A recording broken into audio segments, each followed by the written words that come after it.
Heading डालना छद्म अभिक्रियाएं। क्या?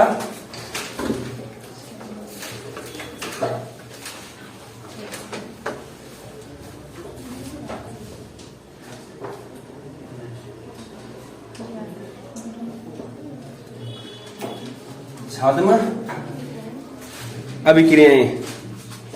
ठीक है, तो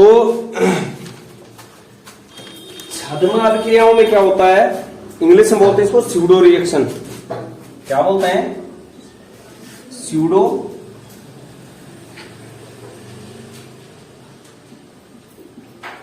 रिएक्शंस। मतलब यहां पर क्या होगा, अभी तक हम देखते थे कि जो मौलिक या सरल अभिक्रियाएं होती थी, तो जितनी वहां पर कोटि आती थी उतनी क्या आती थी, आणविकता। लेकिन अगर यहां पर बात करेंगे छद्म अभिक्रियाओं में, कोटि और आणविकता का मान अलग अलग होगा। जैसे किस में हो रहा था, जटिल अभिक्रियाओं में। किस में हो रहा था? जटिल अभिक्रियाओं में। तो पहला पॉइंट लिखना इसमें, आणविकता और कोटि के मान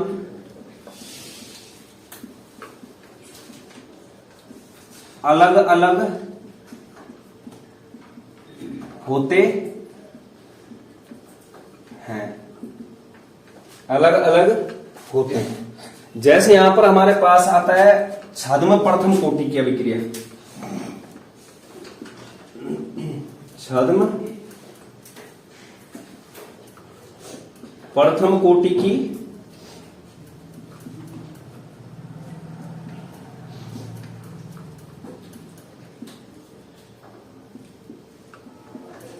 छद्म प्रथम कोटि की अभिक्रिया।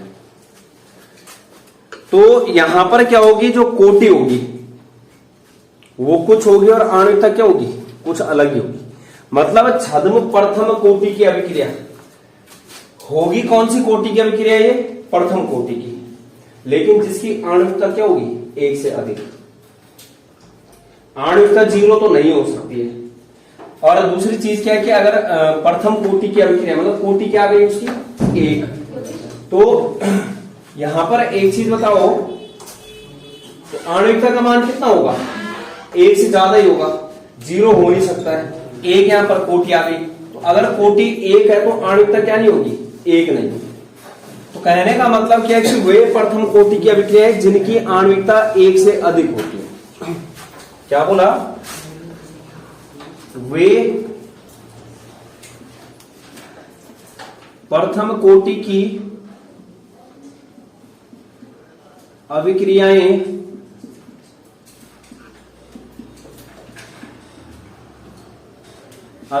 जिनकी आणविकता क्या होगी, एक से अधिक, एक से अधिक होती है।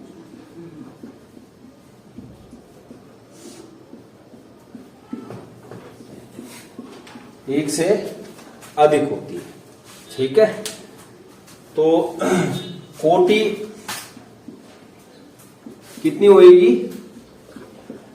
एक, और आणविकता एक से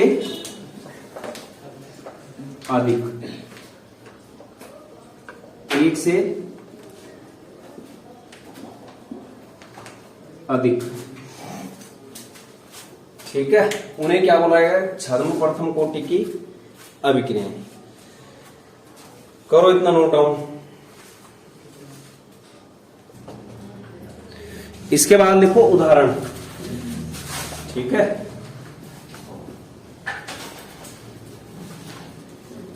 उदाहरण है पहला एस्टर का जल अपघटन। एस्टर का जल अपघटन, एस्टर का जल अपघटन। तो एस्टर क्या होता है, ये देखो यहां पर C+O ये होता है एस्टर। C+O के राइट हैंड साइड भी कार्बन होगा, इधर भी कार्बन होगा।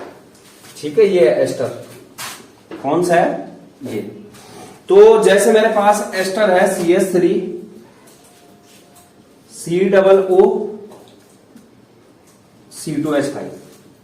देखिए बीच में क्या किया, C+O, राइट को क्या है कार्बन, लेफ्ट को भी क्या है कार्बन, तो एस्टर है। इसका क्या करवाना है, जल अपघटन, मतलब H2O के साथ अभिक्रिया, किसके साथ, H2O। तो जैसे ही H2O के साथ अभिक्रिया करवाओगे तो यहां पर एक तो बनेगा CH3COOH और दूसरा बनेगा C2H5OH। यहां देखो इसका ये टूटेगा, किस रूप में टूटेगा, H+ और OH-। ये H+ किसके पास जाएगा, ये यहां से टूटेगा, ये माइनस होता है, ये प्लस, ये प्लस वाला कहां जाएगा इधर, ये माइनस वाला कहां जाएगा इधर, CH3COOH और C2H5OH ये बन गया। अब यहां पर देखना इसके लिए किस तरीके से,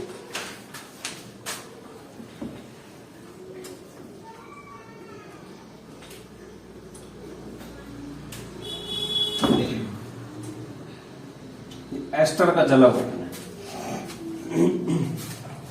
तो अगर मैं इसके लिए अगर रेट लिखने जाता हूं, मतलब वेग नियम से, क्या वेग व्यंजक, तो वेग बराबर क्या आएगा,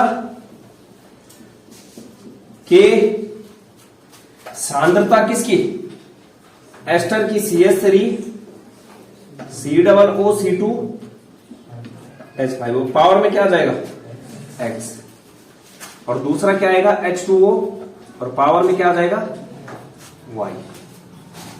ठीक है, तो यहां पर इस अभिक्रिया के लिए जो आणुकता है, आणुकता तो दिखी होगी, कितनी होगी, एक एस्टर और एक क्या है जल, आणुकता कितनी हो जाएगी 2, लेकिन यहां पर जो कोटि आती है वो एक ही आती है, मतलब जो यहां पर y का मान होगा ना वो 0 होता है और जो x का मान होता है वो कितना होता है 1, मतलब यहां पर जो वेग निर्भर करता है वो सिर्फ एस्टर पर ही कर रहा है, जल पर नहीं करेगा। कारण क्या है कि जल की मात्रा एस्टर के मुकाबले बहुत अधिक है। जल की मात्रा क्या है, जो ये पानी की मात्रा है एस्टर के मुकाबले क्या होती है, बहुत ज्यादा होती है। मतलब इस प्रकार की अभिक्रियाओं में क्या होता है, जो विलायक है, ये जल क्या होगा, जल क्या है विलायक, तो विलायक की मात्रा क्या होती है, बहुत अधिक। तो अब बहुत अधिक मात्रा है, इसमें से थोड़ा भी कम हो गया, मतलब ऐसी वाली कहानी इतनी अधिक मात्रा है कि ये जो है जैसे 100 ml है और ये 1 ml है, तो अगर मैं इसमें से थोड़ा कुछ कम भी करूंगा तो कुछ फर्क नहीं पड़ेगा। 100 ml में से अगर मैं कम भी करता हूं कितना फर्क पड़ेगा, 99 होगा। लेकिन अगर 1 ml में से कम ज्यादा करता हूं तो वहां पर क्या पड़ेगा, फर्क पड़ जाएगा। तो कहने का मतलब क्या है कि जो एस्टर है उसकी मात्रा जल के मुकाबले क्या होती है, बहुत कम, और जो एस्टर जल की मात्रा है वो क्या होती है, बहुत अधिक। इसलिए जो है तुम्हारा जो वेग है वो जल के अणुओं पर निर्भर नहीं करता है। मतलब यहां पर जो x का मान है वो कितना आएगा 1 और y का मान कितना आता है 0। तो वेग बराबर क्या हो जाता है, के CH3COO2H5 1 और H2O की पावर में क्या आ जाएगा 0। अब इसकी अगर कोटि निकालो, n बराबर कितना आ जाएगा x प्लस y, 1 प्लस 0 कितना आ गया 1, लेकिन आणविकता कितनी है इसके लिए 2। तो मतलब वह अभिक्रिया जिसके लिए कोटि तो क्या होती है 1 और आणविकता कितनी होती है 2, 1 से ज्यादा, तो उसे क्या बोला जाएगा, छद्म प्रथम कोटि की अभिक्रिया। इसमें दूसरा उदाहरण देखो,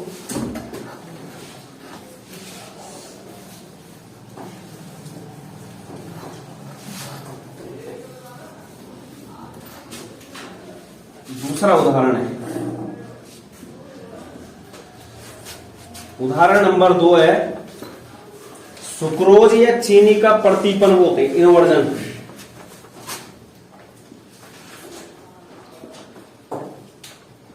सुक्रोज को क्या बोलते हैं, चीनी का प्रतिपन। सुक्रोज का सूत्र होता है C12H22O11। क्या सूत्र होता है, C12H22O11। H22O11। इसका क्या करवाना है, इसका भी जल अवघटन करवाना है, मतलब जल के साथ अभिक्रिया H2O। ये जब बनेगा तो ये तुम्हारा क्या है, ये सुक्रोज है। क्या है, सुक्रोज। तो ये एक ग्लूकोज और एक फ्रक्टोज देता है। C6H12O6 ये बना ग्लूकोज प्लस C6H12O6 ये बना फ्रक्टोज। सूत्र दोनों के सेम होते हैं, ठीक है, लेकिन स्ट्रक्चर अलग अलग होते हैं, एक दूसरे के समावयवी हैं, ठीक है। ग्लूकोज का सूत्र भी वही होता है और फ्रक्टोज का क्या होता है, वही होता है, लेकिन यहां पर संरचना स्ट्रक्चर जब बनाओगे तब क्लियर हो जाएगा। एक में एल्डिहाइड समूह होता है और एक में कीटोन होता है, ठीक है। जैव अणु वाला चैप्टर आएगा वहां पर पढ़ना है। अब यहां पर देखो वापस से, यहां पर कौन आ गया, विलायक, जल। जल की मात्रा क्या होती है, विलायक होता है अधिक मात्रा में। ये विलायक कैसे होता है, विलायक के अधिक मात्रा में होने से यह वेग निर्धारण में क्या नहीं करेगा, भाग नहीं लेता है, ठीक है। तो अब अगर मैं इसके लिए भी वेग व्यंजक लिखूंगा तो वेग बराबर क्या आ जाएगा, K C12H22O11 की पावर में क्या, X, और H2O की पावर में Y। हमने बोल दिया है कि जो H2O है वो विलायक है और विलायक की मात्रा अधिक है। यहां पर अधिक होने के कारण क्या है, ये जो है वेग में भाग नहीं देगा, वेग निर्धारण, मतलब ये Y का मान क्या हो जाएगा, यहां पर 0। वेग बराबर क्या हो जाएगा, K C12H22O11 और पावर में 1, और H2O की पावर में क्या आ जाएगा, 0। मतलब यहां पर जो कोटि आएगी N बराबर क्या आएगा, X प्लस Y, तो कितनी आ जाएगी, 1। लेकिन खुद बताओ अभिक्रिया में अणु कितने भाग ले रहे हैं, 2। आणविकता कितनी हो जाएगी, 2।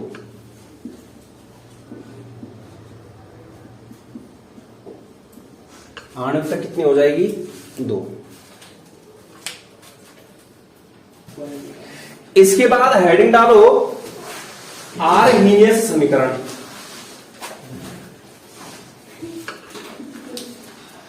आर्हेनियस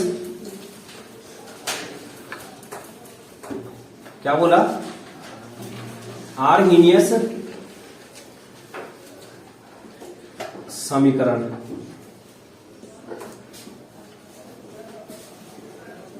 और ब्रैकेट में लिखना है अभिक्रिया वेग की ताप पर निर्भरता।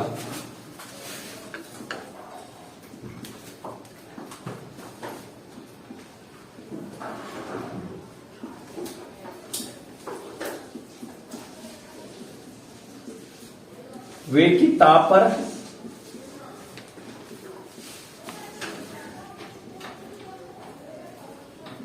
निर्भरता, अभिक्रिया वेग की ताप पर निर्भरता।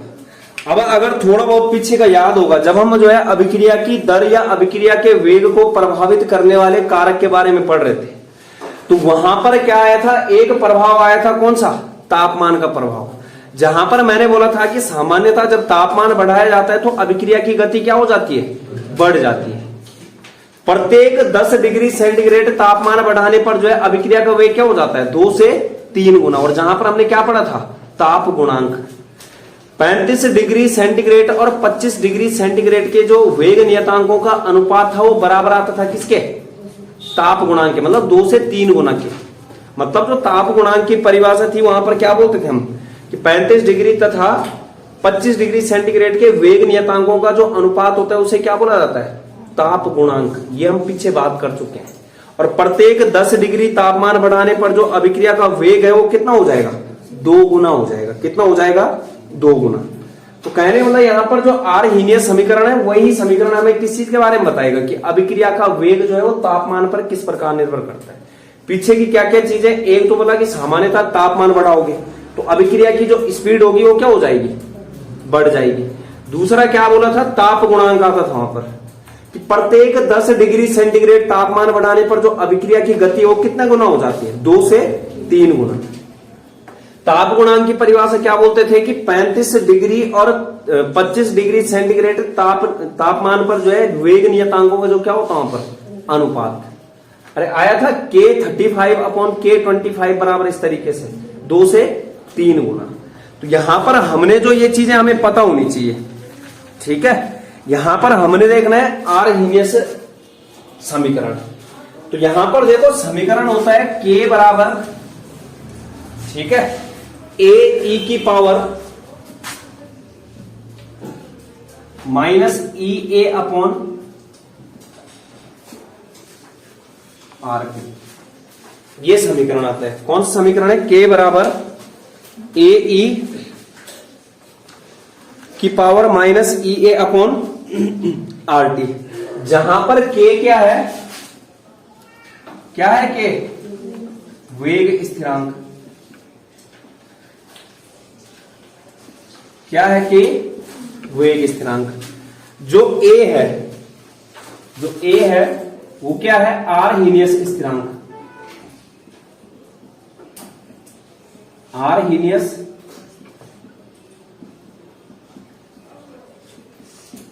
स्थिरांक। और जो टी है वो क्या है, टेम्परेचर है। जो टी है वो क्या है, टेम्परेचर। टी क्या है, तापमान। ये टी आ गया तापमान। और जो आर है यहां पर आर, आर जो तुम्हारा है वो है तुम्हारा गैस नियतांक। आर क्या है, गैस नियतांक, जिसका मान होता है 8.314 joule kelvin inverse mole inverse.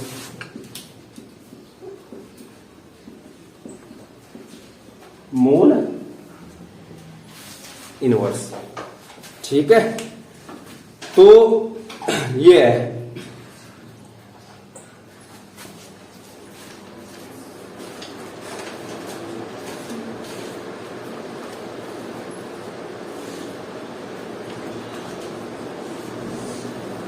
हो गया, ये समीकरण क्या है, आर्हीनियस समीकरण है पहले, ठीक है।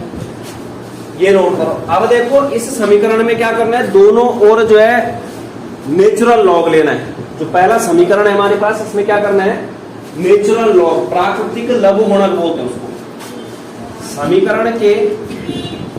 समीकरण में ln लेने पर, ln लेते हैं दोनों का, क्या लेना है, ln। तो जब दोनों ओर मतलब ln की क्या करनी है, मल्टीप्लाई। इसके साथ भी करता हूं, ln क्या हो जाएगा, k, और बराबर ln a e की power minus E A upon R. हो गया इतना। अब इसको सॉल्व करना है, ठीक है। यहां पर मैंने तुम्हें फॉर्मूले बता रखे थे कि जैसे ln x y है तो ये बराबर होएगा किसके, ln x plus ln y के। अगर हमारे पास जो है फॉर्मूला है क्या तुम्हारा, जैसे ln x की पावर में y, तो y ln क्या हो जाएगा, x। अब यहां देखो ये ln आया, ये किस चीज का काम करेगा, x का, और ये पूरा किस चीज का काम करेगा, y का। मतलब ln k बराबर क्या हो जाएगा, ln a, क्या हो जाएगा, ln a। अरे ये समझो ये किस चीज का काम कर रहा है, x का, और ये जो बाकी बचा हुआ हिस्सा ये किस चीज का काम कर रहा है, y। ln x y क्या है, ln x प्लस y। तो ln x क्या आ गया, a, और प्लस ln e की power minus E A upon क्या, आर टी। हो गया। अब यहां पे भी फिर से फॉर्मूला लगेगा, ln x की पावर क्या, y, ln x की पावर y। जो पावर वाला है वो कहां आ जाएगा, आगे आ जाएगा। तो मतलब क्या है कि यहां पर लगेगा ln k बराबर ln a। अब यहां देखो, यहां पर है प्लस, यहां ऊपर से क्या उतरेगा नीचे, minus E A upon R T. क्या हो जाएगा, minus E A upon R T हुआ। और दूसरा क्या हो जाएगा, ln e,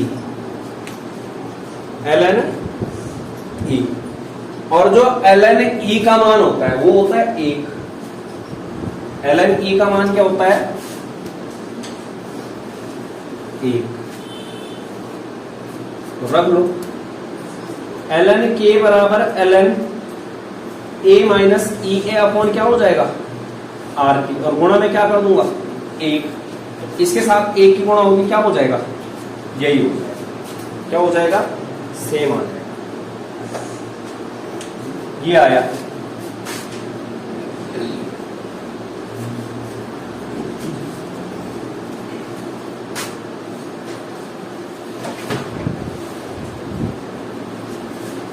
इतना नोट करो पहले,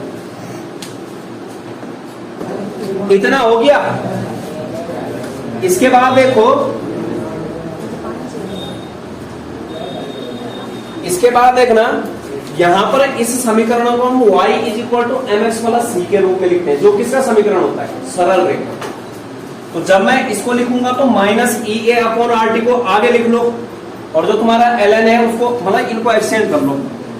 ln k बराबर minus E A upon R T और प्लस ln ए। अरे ऐसा लिख सकता हूं, मैंने इधर को इधर लिख दिया, इसको इधर लिख दिया। अब इसकी कंपैरिजन कराना है y is equal to M X plus C से। y बराबर M X plus C. C का काम कर रहा है ln a, x का काम कर रहा है ये t, और t कौन सा होगा, 1/t। x का काम कौन करेगा, 1/t, और m क्या हो जाएगा, ये बाकी जो बचा हुआ हिस्सा है m हो जाएगा। अब इसके लिए ग्राफ देखो तो,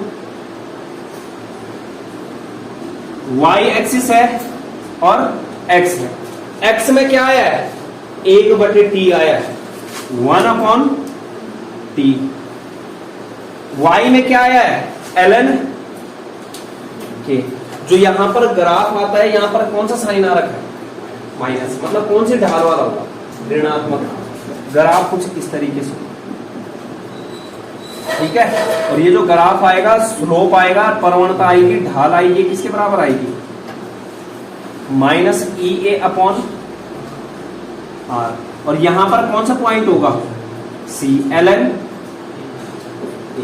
इस ग्राफ को बनाओ।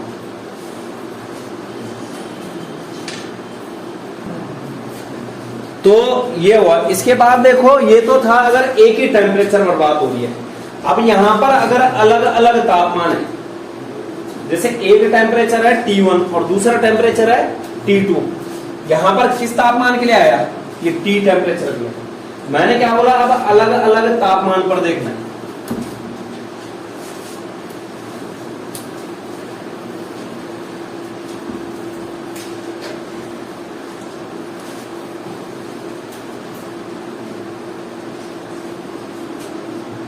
अलग अलग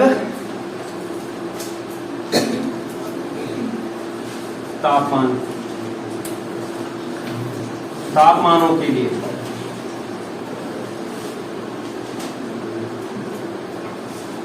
खुद बताओ, T1 टेम्परेचर पर क्या होगा, वेग स्थिरांक क्या मानेंगे हम, K1।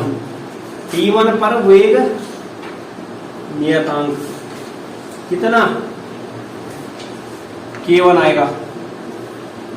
तो अब यहां रखते हैं, मतलब जहां पर ना T और K है, वहां पर क्या रखना है, T1 और K1। यहां तो क्या आ जाएगा, ln K1 हो गया, ln K1 बराबर minus E A upon RT1। और प्लस ln ए। एक समीकरण तो ये आया, इसको मान लो अभी समीकरण एक। दूसरा क्या आएगा, T2 तापमान पर, T2 पर वेग स्थिरांक या वेग नियतांक क्या होएगा, K2। तो ln K2 बराबर माइनस EA अपॉन RT2 और प्लस क्या हो जाएगा ln A। समीकरण 1 और 2। तो समीकरण 2 में से क्या करो, समीकरण 1 को माइनस करो, इस समीकरण में से इसको क्या करना है, घटाना है। समीकरण 2 माइनस क्या करना है, समीकरण 1। समीकरण 2 में से क्या घटानी है, समीकरण 1। तो घटाएं, जो लेफ्ट हैंड साइड वाला है लेफ्ट हैंड साइड से घटेगा, राइट हैंड साइड वाला राइट हैंड साइड से। ln K2 में से क्या घटाएंगे, ln K1। ln K2 minus ln K1 बराबर आएगा minus EA upon RT2, minus EA upon RT2 plus ln A। अब क्या करना है, घटाना है। इसमें से क्या घटेगा, ये वाला। तो यहां पर बताओ क्या हो जाएगा, एक माइनस यहां से आएगा घटाने को, एक माइनस इसके पास पहले से क्या हो जाएगा, प्लस EA अपॉन RT1। यहां पे क्या है, माइनस, और एक माइनस इसका आएगा, क्या हो जाएगा, minus ln A। ln A से ln A कट हो गया, ln A से ln A क्या हो जाएगा, कैंसिल आउट हो जाएगा। अब इस समीकरण को थोड़ा व्यवस्थित तरीके से लिखते हैं। इसमें बताओ ln x minus ln y,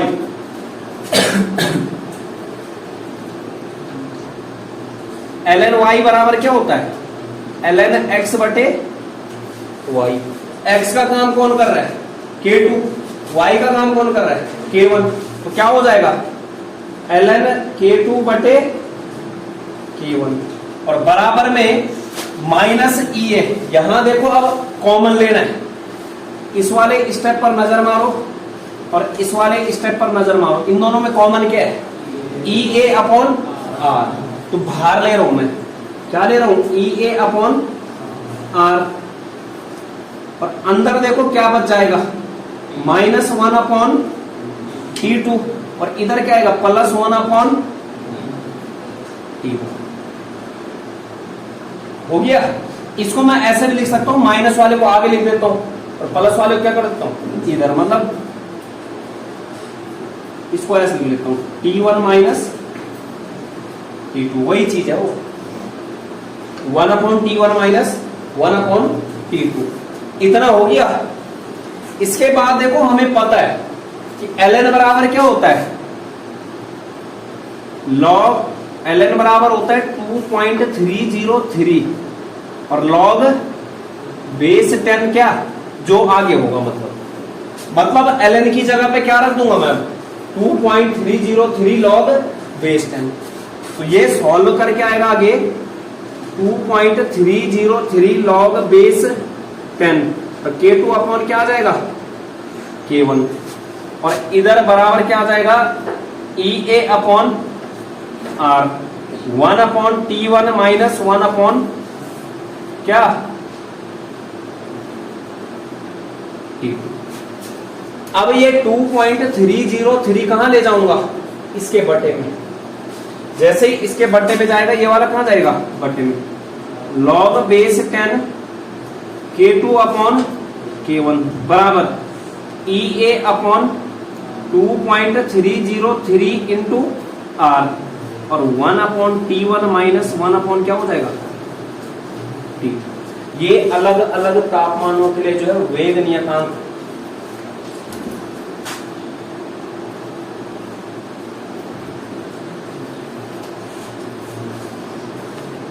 उतारो इसको, यहां पर लिख लेना जो EA है वो क्या है, संक्रियण ऊर्जा है। इस संक्रियण ऊर्जा को हम कल पढ़ेंगे, एक्टिवेशन एनर्जी।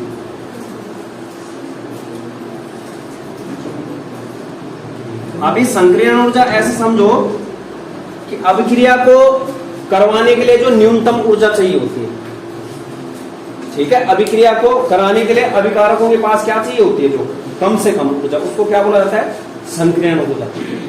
ठीक है, अभी के लिए ये समझो।